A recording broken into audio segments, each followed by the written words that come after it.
Howdy, y'all. This is Laud and Elizabeth here to share with you this cool information that I came across on SHTFplan.com. I recently came across their website maybe last week or something like that, or maybe they were used as a resource prior to, but they have some pretty interesting things on there, writers that are putting some cool information out there. So I'm going to talk about some of the items on the list and also talk about how you could go about getting these things, or just a little more insight as far as what I'm doing with them or what I have. This is prior to me even knowing about this list, and this list I found 2 days ago. So let's go on ahead and talk about the most forgotten preps. So, first on the list was a secondary retreat. Now, with the secondary retreat, I have a couple of them. Actually, it's like a secondary, third, tertiary, quaternary. I don't know what the fourth word would be for dairy part, but yeah, I kind of have like 4 or 5 spots actually to go to if there's something wrong with where I am. Super important to know that, and just go ahead and get associated with those people and tell them that what the situation would be like as far as you coming to their situation. So like for us, I have a cat, and our cat's coming with us regardless, so the cat comes. So I need to make sure that everyone that is part of my retreat, or at the retreat location, is that they're aware that there's a cat that's going to be coming. So if anyone has any fears or any allergies, that I know how to handle our cat so that they don't have any issues, or so that they don't tell us we have to leave or the cat has to leave. So that's one, secondary retreat. 2, physical fitness and health. Now I do this not every day, but I do it at least 3 times a week, and that's working out. Something is better than nothing. Once you start getting your muscles going, your heart rate up, a little sweat, you're doing better than a lot of people that don't do it at all. And it's very important that you're aware of that. One cool thing that I use is push-ups, pull-ups, ab workouts. You really need to strengthen your abs, or you can throw your back out. And that's really important that you do that prior to a shit hit the fan situation, because back pain is like no other pain. It's basically so vital. If you mess it up, you mess up your walking capabilities, your working capabilities, your everything, cooking, everything is affected when your back is messed up. Especially if you have nothing to help subdue the pain or know how to treat yourself to the point where you don't have to worry about the back pain for a long-term situation, which is very important. I would definitely suggest people learning how to do natural medicine practicing, reflexology. Just a little information helps a lot.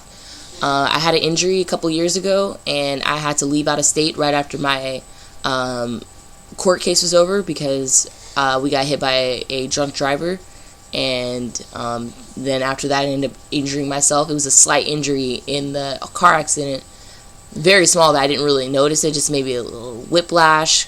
And then 2 days later I got into a dance accident. I was dancing, and partner pushed me a little too hard into a move, and it caused my spine to crack from the lower part of it all the way up to my neck, basically the base of my neck, and I literally felt it all the way up, and it was really unbearable once that pain really kicked in. And I had a chiropractor that was screwing me up. And it's not necessarily that she was screwing me up, but every chiropractor I've ever gone to has screwed me up, just because they do a lot of cracking and popping and putting air pockets in between your not your muscles, but your skeletal bones, and that's not supposed to happen. You're not supposed to be doing that. Your body doesn't naturally do that on its own. As far as forcibly cracking stuff to get more pain relief. If that was the case, then we would have no chiropractors to go to.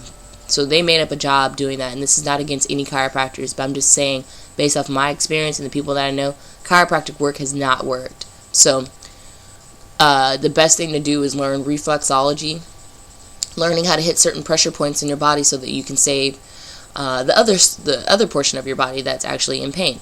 So learn reflexology. Definitely can probably find that on YouTube. Next, community building and networking. My community is pretty small. There's only a few of them. And they know what's up, and they're doing to the best of their abilities. I'm probably the ringleader when it comes to, actually I am the ringleader when it comes to this whole preparatory situation, because no one else really researched like I do.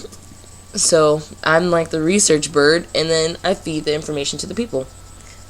Now, with community building and networking, something that I highly suggest you do is, if you get information, I think that it's best that you share it amongst your group so that they're well aware, just in case you are out of the business or out, down and out, that other people in your crew know what to do or how to handle certain situations.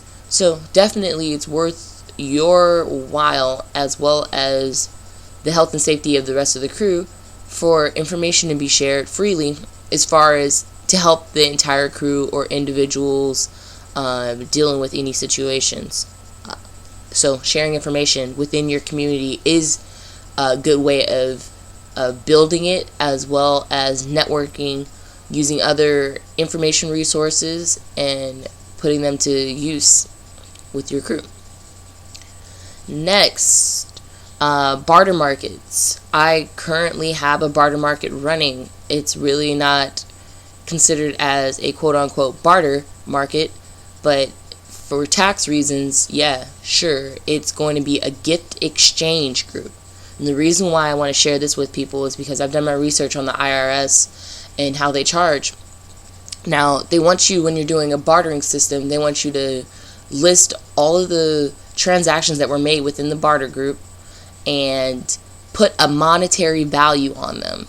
Regardless of you trading an item for an item, they want to get taxes from you on the physical amount of money, supposedly, that it could have cost, or the value of the item, so that they can tax you on it. And that is completely unfair. It is completely ridiculous. So I found my way around that, and I'm sure a couple of groups, I don't know how many have, but I've been looking for them. It's all about terminology. It's like selling marijuana seeds online. You can do it if you call them collectible seeds. Now here we have barter markets, and they're still considered as bartering. Again, mine's is called a local gift exchange. That's not the name of it, but it is a local gift exchange. And the difference between a gift and a barter exchange is that a gift is given freely, and that's mostly like what's happening within the barter system, is that you're exchanging freely. So if you're going to start a community barter market or a local barter market, I definitely make sure you use the right terminology so that you don't get in trouble.